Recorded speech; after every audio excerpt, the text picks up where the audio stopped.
सुबह के समय कुछ जानवर जंगल में टहलने के लिए जा रहे थे कि तभी रास्ते में उन्हें गाय और एक गधा मरा पड़ा दिखाई देता है। उन्हें किसी ने बुरी तरह से मारा हुआ था। सभी जानवर उनको देखकर बहुत डर गए थे कि तभी वहीं पर जंगल के राजा बंटी बाघ वहीं पहुंचते हैं। गाय और गधे को मरा हुआ देख बाघ बोला, अरे ये सब किसने किया? इनको इतनी बेरहमी से किसने मारा? किसने किया ये सब? बताओ मुझे। पता नहीं महाराज, ये सब किसने किया? हम तो जंगल में टहलने के लिए जा रहे थे, तब हमने ये सब देखा।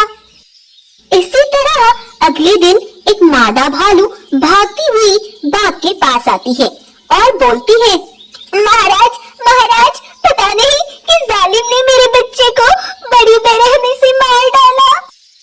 तब बंटी बाघ मादा भालू के घर जाकर देखता है तो किसी ने उसके बच्चे को भी उसी बुरी तरह से मारा हुआ था जैसे गधे और गाय को।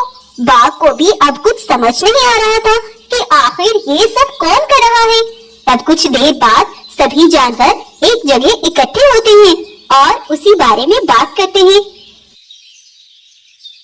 अरे भाइयों, ये सब हो क्या रहा है? रोज रात को न जाने कौन जानवरों को मार डालता है। हाँ बहन, पता नहीं ये सब करता कौन है, और महाराज बाघ को भी अभी तक कोई सबूत नहीं मिला। भाइयों, आज रात हमें छिपकर देखना चाहिए कि ये सब करता कौन है। हाँ गोरिल्ला, तुम बिल्कुल सही कहते हो। आज रात हम सब छिपकर ही देखेंगे। तब सभी जानवरों ने ऐसा ही किया। आज रात कोई जानवर नहीं सोया। आज सभी जानवरों ने ठान ली थी कि आज उसे पकड़ कर ही रहेंगे, जो भी ये सब कर रहा है। कुछ देर बाद गाय, भालू और गोरिल्ला देखते हैं कि महाराज बंटी एक ज़ॉम्बी सफेद शेर में बदल गए। यह सब देख जानवरों के तो पसीने छूट जाते हैं और वो सब डर के मारे जाकर छिप जाते हैं। सुबह होने पर बाघ अपने असली रूप में आ जाता है और रात जो उसके साथ हुआ उसे कुछ याद नहीं रहता। लेकिन एक बाघ कैसे बदल गया एक ज़ॉम्बी शेर में, ये सब जानने के लिए हम आपको कुछ पीछे ले चलते हैं। जंगल का राजा बंटी बाघ अपनी पत्नी बाघिन के साथ बहुत खुशी से रहता था और अपनी प्रजा का भी बहुत अच्छे से ख्याल रखता था। इसी जंगल में एक सफेद शेर भी रहता था। वह इस जंगल का राजा बनकर इस जंगल पर राज करना चाहता था। एक बार बाघिन बंटी बाघ से कहती है, सुनो बंटी महाराज, मुझे बहुत जोरों से प्यास लगी है, मैं अभी पानी पी कर आती हूँ। हाँ ठीक है बाघिन, जाओ, लेकिन जल्दी आ जाना। उनको बातें करते सफेद शेर सुन रहा था। अरे वाह, ये अच्छा मौका है। आज मैं इस बाघिन को मार डालता हूँ, उसके बाद इस बाघ की बारी है। तब सफेद शेर बाघिन का पीछा करता है और जब बाघिन पानी पी रही थी तो सफेद शेर पीछे से जाकर बाघिन पर हमला कर देता है और उसे जान से मारकर वहां से भागने लगता है। लेकिन कुछ दूर चलकर पहाड़ी से शेर का पैर फिसल जाता है और वो नीचे गिरकर मर जाता है। उधर बाघ बाघिन के ना आने से बड़ा परेशान था। तब वो बाघिन को देखने के लिए निकल पड़ता है। नदी पर पहुंचकर वो देखता है कि बाघिन मरी हुई पड़ी थी। यह सब देखकर बंटी बाघ बहुत ज्यादा दुखी हो गया था। लेकिन तभी उसे वहीं पर खड़ी एक शेरनी दिखाई देती है जो कि पानी ही पीने आई थी। उसको देखकर बाघ बोलता है, जरूर बाघिन को उसी शेरनी ने मारा होगा, मैं उसे छोड़ूंगा नहीं। तब बाघ जाकर उस शेरनी पर हमला कर देता है और उसे बहुत ज्यादा जख्मी कर देता है। तुम दुष्ट बाघ था, मैंने क्या बिगाड़ा था जो तुमने मुझे मार डाला? मैं तुम्हें श्राप देती हूँ, तुम काली रात में भयंकर रूप लोगे और हमेशा दुखी रहोगे। उनकी यह बातें दूर खड़ी एक लोमड़ी शुरू से आखिर तक सब देख रही थी, लेकिन डर के मारे वो बाघ को कुछ नहीं बताती और वहां से भाग जाती है। तो इस तरह से उस शेरनी के श्राप से बाघ रात में एक सफेद ज़ॉम्बी शेर का रूप लेकर जानवरों का शिकार करता है। वहीं जानवर बाघ को एक सफेद ज़ॉम्बी शेर में बदलता देख बहुत ज्यादा घबराए हुए थे। अरे भाइयों, ये क्या हो रहा है? हमारे महाराज बंटी बाघ कैसे ज़ॉम्बी शेर में बदल जाते हैं? हमें ये बात आसपास के जंगलों में बतानी चाहिए ताकि कोई हमें इसका सुझाव दे सके। तब वो आसपास के जंगलों में ये खबर फैला देते हैं। यह सब उसी लोमड़ी को भी पता चलता है, तो वो उसी दिन बंटी बाग के जंगल में पहुंचती है और वहाँ के सभी जानवरों को पीछे बीती हुई सारी घटना के बारे में सब कुछ बताती है। उसकी बातें सुनकर गाय कहती है, अच्छा तो जरूर ये उस शेरनी का ही श्राप होगा जो महाराज बंटी को उसका श्राप लग गया। अब हमें किसी पंडित के पास जाना होगा और इस बारे में सब बताना होगा। तब वो एक पंडित को पूरी बात बताते हैं। तो पंडित उस रात बाघ की निगरानी करता है और जब बाघ सफेद जॉम्बी शेर के रूप में बदलता है तो पंडित अपनी शक्तियों और मंत्र से बाघ के शरीर से सफेद शेर की आत्मा को निकाल देता है और अब बाघ बिल्कुल ठीक हो जाता है और फिर से सभी जानवरों के साथ खुशी खुशी रहने लगता है। एक जंगल में दो भाई रहा करते थे। छोटे भाई का नाम रुद्र और बड़े भाई का नाम था शिवा। छोटा भाई थोड़ा कम दिमाग वाला था। वो जल्दी ही किसी की भी बातों में आ जाया करता था, लेकिन शिवा बड़ा होशियार और चतुर था। उनके माता पिता उनके बचपन में ही मर गए थे, इसीलिए वो दोनों अकेले रहा करते थे। उनके जंगल का राजा था एक बाघ, जो कि बाहर से तो बड़ा अच्छा बनता था, लेकिन अंदर से बड़ा जंगली, जालिम और खुदगर्ज था। एक बार उसी जंगल में रहने वाली एक शेरनी अपने नन्हे से बच्चे को जन्म देती है, तो उसको देखने के लिए रुद्र और शिवा दोनों जाते हैं। उसको देखकर शिवा कहता है, अरे वाह शेरनी, तुम्हारा बेटा तो बड़ा ही सुंदर है। ये तो बिल्कुल मेरे पिता पर जाएगा और उसी तरह जंगल का ख्याल रखेगा। शिवा की बातें सुनकर रुद्र गुस्से से बोलता है, क्यों शिवा, क्या इसे भी गद्दार बनना है तुम्हारे पिता की तरह? अगर यहाँ तुम्हें यही बातें करनी थी तो तुम मुझे यहाँ क्यों लाए?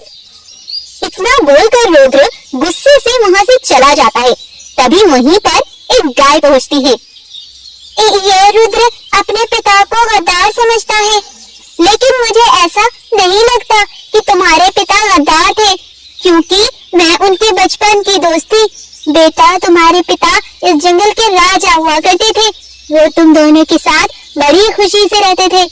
जंगल के छोटे बड़े सभी जानवरों की मदद और रक्षा करना उनका लक्ष्य बन गया था। वो पूरे आसपास के जंगल के सबसे बड़े पद के राजा थे। सभी जंगलों पर उनका राज हुआ करता था। बहुत से मांसाहारी जानवर कमजोर मासूम जानवरों का शिकार करते थे, लेकिन तुम्हारे पिता सिम्बा को ये बिल्कुल पसंद नहीं था। तो उन्होंने सभी जंगल के राजाओं को बुलाया और उनसे बोले, सुनो सभी जंगल के राजाओं, मैंने एक फैसला किया है और मेरा फैसला सबको मानना पड़ेगा। जो मेरा हुक्म नहीं मानेगा उसकी सजा मौत होगी। आखिर महाराज, वो कौन सा फैसला है? मैंने फैसला किया है कि आज से सभी मांसाहारी जानवरों को भी शाकाहारी बनना पड़ेगा। आज से कोई भी मासूम जानवरों का शिकार नहीं करेगा। सब आज से फल सब्जियां खाकर जिएंगे। लेकिन महाराज, हम मांसाहारी जानवर कैसे फल सब्जियां खाएंगे? क्यों बाघ, क्या उनकी जान नहीं होती जो हम उनका शिकार कर लेते हैं? आज से सभी मांसाहारी जानवर शाकाहारी बन के जिएंगे और मासूम जानवरों के साथ मिलकर रहेंगे। जी ठीक है महाराज, जैसा आपका हुक्म।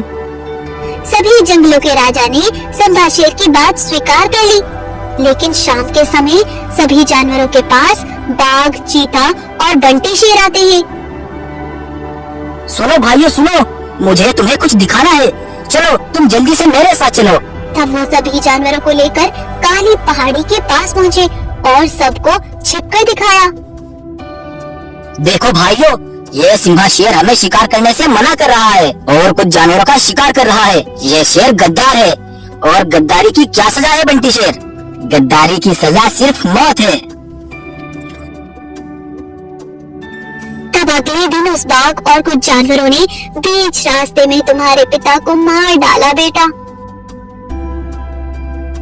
और फिर सभी जानवरों को बुलाकर उनसे बोले, सुनो भाइयों, कल तुमने भी देख लिया था कि ये शेर हमें शिकार करने से रोक रहा था और कुछ जानवरों का शिकार कर रहा था। इसकी कोई और भी चाल होगी। ऐसे गद्दार राजा की हमें कोई जरूरत नहीं है। आज से मैं राजा बनकर सभी जानवरों की रक्षा करूंगा। कुछ जानवरों को तो शेर की गद्दारी और जानवरों का शिकार करने की वजह से तो शेर का मर जाना ही सही लगा, लेकिन बहुत से जानवरों को शेर की मौत का बड़ा अफसोस और दुख भी हुआ। लेकिन बेटा, मुझे तो शेर गद्दार नहीं लगते थे, लेकिन सच्चाई क्या थी किसी को नहीं पता। क्या हुआ था आखिर उस समय? तब शिवा वहाँ से अपनी गुफा में आ जाता है कि तभी वहाँ पर एक चील आती है और रुद्र शिवा को कुछ इशारा सा करती है, लेकिन उन्हें कुछ समझ ही नहीं आ रहा था। अरे भाई रुद्र, ये तो बोल नहीं सकती, ये बेचारी बेजुबान है। चील, चील, क्या तुम हमें कुछ कहना चाहती हो?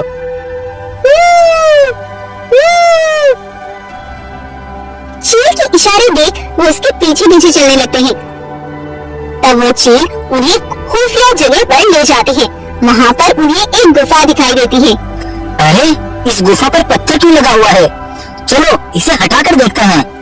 तब वो दोनों मिलकर उस पत्थर को हटा देते हैं तो उसके अंदर उन्हें एक बूढ़ा गोरिल्ला खड़ा दिखाई देता है। अरे गोरिल्ला अंकल, आप कौन हो और इस गुफा में कैद क्यों हो? बेटा, तुम्हारे पिता और सभी जानवरों के साथ धोखा हुआ है। जब तुम्हारे पिता ने सभी जंगल के राजाओं को बुलाकर जानवरों का शिकार करने से मना किया था, तो बाघ, चीता और बंटी शेर इकट्ठे हुए और आपस में बात करने लगे। अरे ये सिम्बा शेर ने कैसा फैसला किया? भला हम मांसाहारी जानवर शाकाहारी कैसे बन सकते हैं? हाँ बाघ, तुम सही कहते हो। ये शेर तो हमें भूखा मारना चाहते हैं। अगर हमने जानवरों का शिकार ना किया तो हम भूखे मर जाएंगे, और अगर हमने शिकार किया तो वो शेर हमें मरवा डालेगा। हाँ बंटी शेर, तुम सही कहते हो, लेकिन हम उससे पहले ही सिम्बा शेर को मार डालेंगे। लेकिन हम सिम्बा शेर को कैसे मारेंगे? अगर जानवरों को पता चल गया तो? तुम चिंता मत करो, हम जानवरों के हाथों ही सिम्बा को मरवाएंगे। लेकिन वो कैसे बाघ? हमें कहीं से भी सिम्बा शेर के जैसी एक नकली शेर की खाल लानी होगी, और हमें एक भालू को पहनाकर किसी जानवर का शिकार करते सभी जानवरों को दिखाना होगा कि सिम्बा शेर जानवरों का शिकार कर रहा है, और फिर वो उसके खिलाफ होकर उसे मार डालेंगे। हाँ बाघ, आइडिया तो अच्छा है, लेकिन अगर वो उसे मारेंगे तो उसकी खाल में तो भालू होगा ना? नहीं चीता, हम उसे आज नहीं कल असली सिम्बा शेर को मारेंगे। भालू को तो बस हमें शेर की खाल में दिखाना होगा। बेटा, उनकी यह बातें एक पेड़ के पीछे खड़ा मैं सुन रहा था। तब मैं ये बातें बताने सभी जानवरों के पास जा रहा था, लेकिन उन्होंने मुझे देख लिया और मुझे चारों ओर से घेर लिया, और फिर मुझे इस गुफा में कैद कर दिया ताकि मैं यहीं भूखा मर जाऊं। लेकिन इस चील ने मुझे अंदर ही थोड़ा थोड़ा भोजन ला कर दिया। यह भले ही गूंगी हो, लेकिन इसकी आदत बहुत अच्छी है। इसने मेरी मदद की। मुझे मालूम था कि मेरे पिता ऐसा कभी नहीं कर सकते। उस जालिम बाघ ने मेरे बेकसूर पिता को मार डाला। मैं उसे अब छोड़ूंगा नहीं। तब दोनों भाई गुस्से से उस बाघ के पास पहुंचते हैं और कहते हैं, जालिम लालची बाघ, तुमने सबसे गद्दारी की। मुझे सब पता चल चुका है, अब तुम्हारी खैर नहीं है। तब वो दोनों उस बाघ को जान से मार डालते हैं और वहीं पर उसका अंत कर देते हैं।